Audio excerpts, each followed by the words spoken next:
at the start.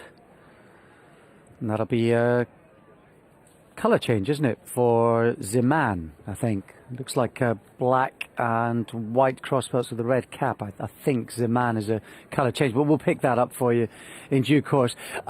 That one is 25 to 1, being backed actually, 40s, 33s into 25 to 1. Also Bucaneros, halved in price, 66s into 33s.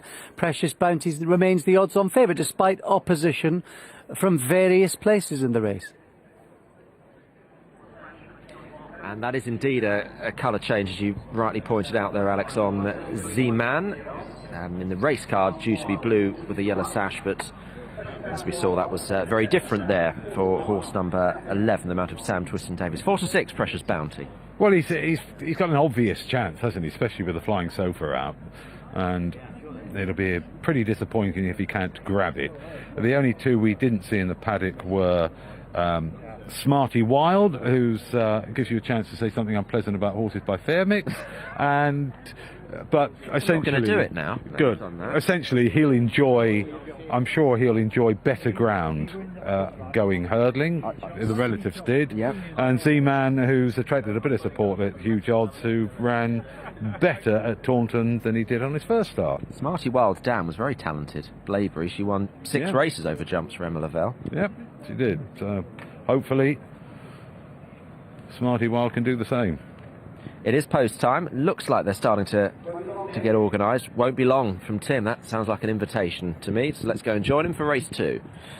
Thank you, David. Famous last words. Yeah, they are walking forward. Starter has got them to walk in a fair distance, as they do these days. And Z-Man was playing up. Sam Twiston-Davies, thankfully, though, managed to stay with that horse. That's the colour change. Black with the white cross belts and a red cap if you're on Z-Man.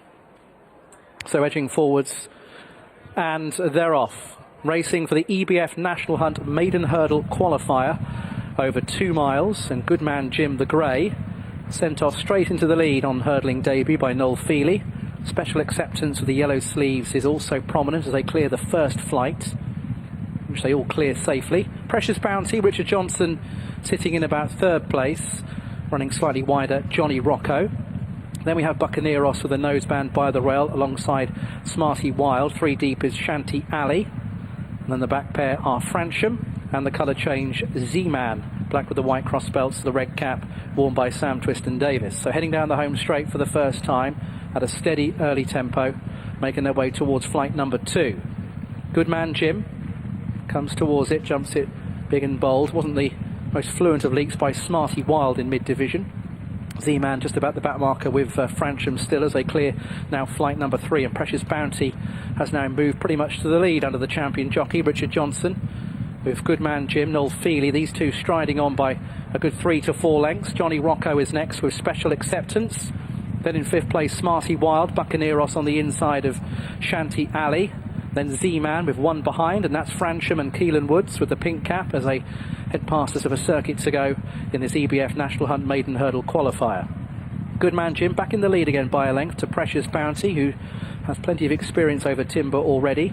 Then Special Acceptance, Max Kendrick up along the inside with Johnny Rocco for company, running slightly wider in those dark blue sleeves and the red body. Then in behind is Smarty Wild with Bucaneros by the rail. Shanty Alley runs a little bit wider with Z-Man next, and still the back marker is Fransham, as the field are separated by about 6 or 7 lengths. So good man Jim on the inside of Precious Bounty as they make their way down towards the first flight on the 2nd circuit. This is flight number 4. Good man Jim and Precious Bounty come towards it. Precious Bounty just brushed through the top. Then in 3rd place, and unfortunately going wrong there, is Johnny Rocco, who's quickly pulled up. Special Acceptance is in 3rd position, and then in behind we have Smarty Wild with Bucaneros towards the inside. Z-Man, Shanty Alley is out wide as they clear the next flight. Then we have Fransham at the back, and Precious Bounty has certainly just stepped up the tempo a little bit here under Richard Johnson, leading by about a length now to good man Jim, who's coming back up on the inside. Very well bunched up though, Special Acceptance with Smarty Wild and Tom O'Brien. Then comes Z-Man, who's on the outside of Fransham. Bucaneros still on the rail, and then we have Shanty Alley and Wayne Hutchinson, but no more than 4 or 5 lengths off the pace. So heading down the side towards the final 3 flights. Goodman Jim on the inside of Precious Bounty. Precious Bounty in the lead, though, jumping a bit more nimbler there. Goes on by a couple of lengths, now being shaken up in second is Goodman Jim. Smarty Wild, the stable companion of Precious Bounty, has travelled well into the race, moving into second place. Then comes Special Acceptance, Z-Man. Now coming around runners is Shanty Alley. In behind is Fransham, who's still going okay. And then Buccaneeros, heading down the home straight. Now just being asked to try and go win this race now, Precious Bounty. But Smarty Wild is not far away. Shanty Alley's coming into it as they race down towards the final 2. Fransham is not that far away. It's a mistake by Smarty Wild.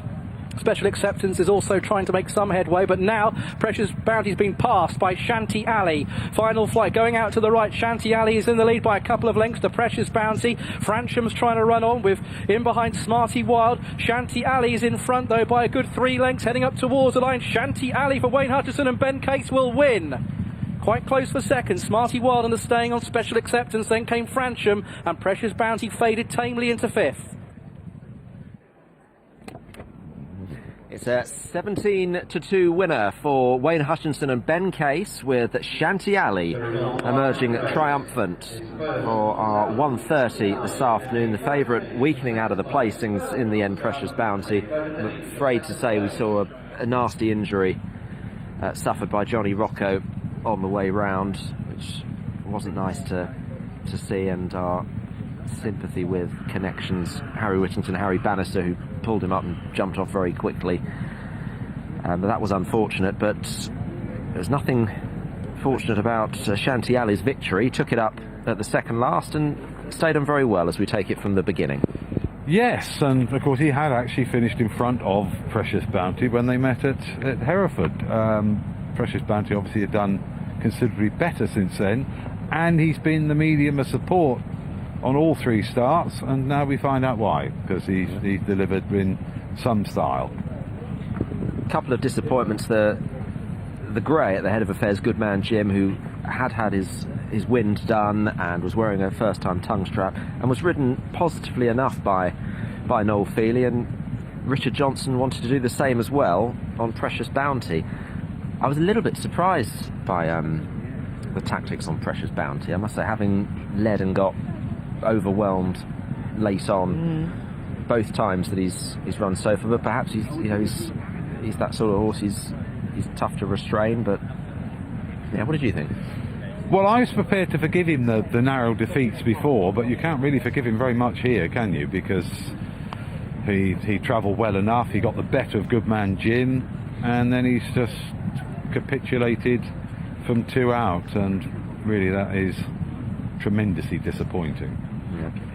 The placed horse, and it was very close for second, wasn't it, between Smarty Wild, who's, here we go, here's the photo for second. No. Yeah. And it was close between Smarty Wild and Special Acceptance, and Special Acceptance has finished second, so second number 9 and third number 8 here. Currently Special Acceptance is just tracking the pace. Yeah, we'll keep a fairly close eye on him, because he has definitely returned to the sort of promise that he's shown at Kempton, and he's indicated here today that there's a deal more to come from him.